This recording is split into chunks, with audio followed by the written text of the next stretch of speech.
ఈ వివాహం జరిగిన తరువాతే రామ రావణ యుద్ధానికి తద్వారా అధర్మ నాశనానికి మార్గం సుగమమైనది.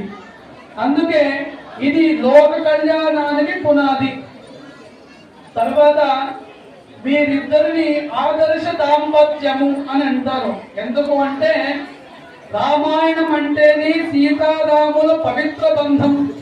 కష్టాల్లో ఉన్నా సుఖాల్లో ఉన్నా ఒకరి ఒకరు తోడుగా ఉంటూ ఒకరినొకరు గౌరవించుకుంటూ ఎలా జీవించాలో వివరణ వారి వివాహం మనకు నేర్పుతుంది. అందుకే నేటి పెళ్లిల్లో కూడా సీతారాముల కళ్యాణం వాటి మంత్రాన్ని పఠిస్తూ ఉంటాం. ఇక ఆధ్యాత్మికంగా చూస్తే శ్రీరాముడు పరమాత్మకు ప్రతీక.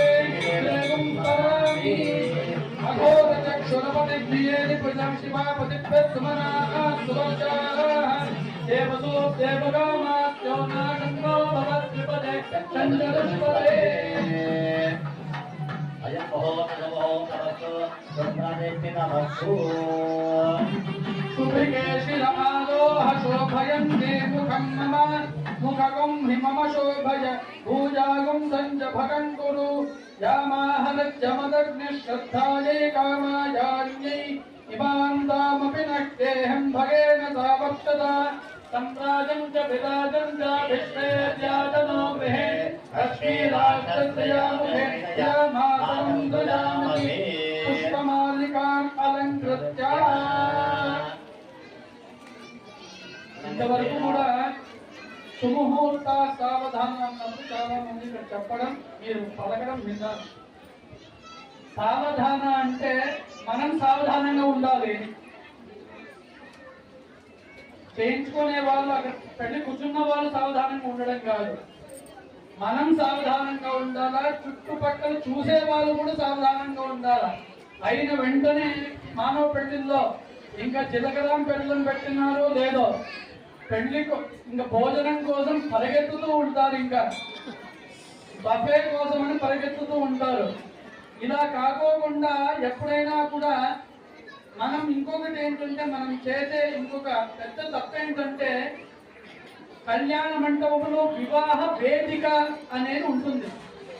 ఆ వేదిక మీద ఎప్పుడైనా కూడా బూట్లు వేసుకుని చెప్పులు వేసుకుని పైకి ఎక్కకూడదు. ఇప్పుడున్న దాంట్లో ఎప్పుడైనా కూడా ఎలా ఉంటుందంటే ఎవరైనా కూడా మాంగళ్యం తందునానేన లోకరక్షణ హేతునా కంఠే భక్తాని రుభగే వందీవరదాంగతం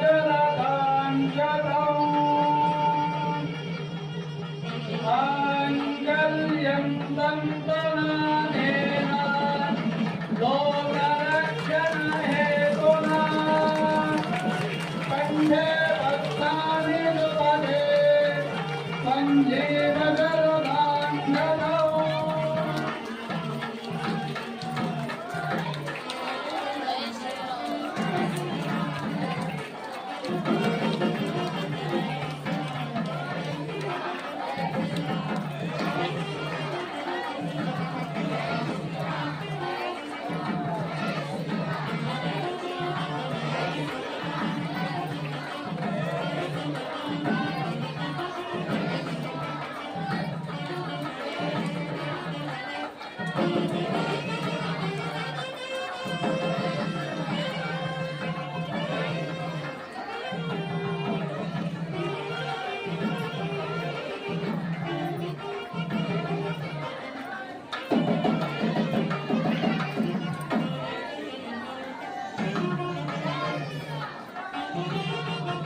జై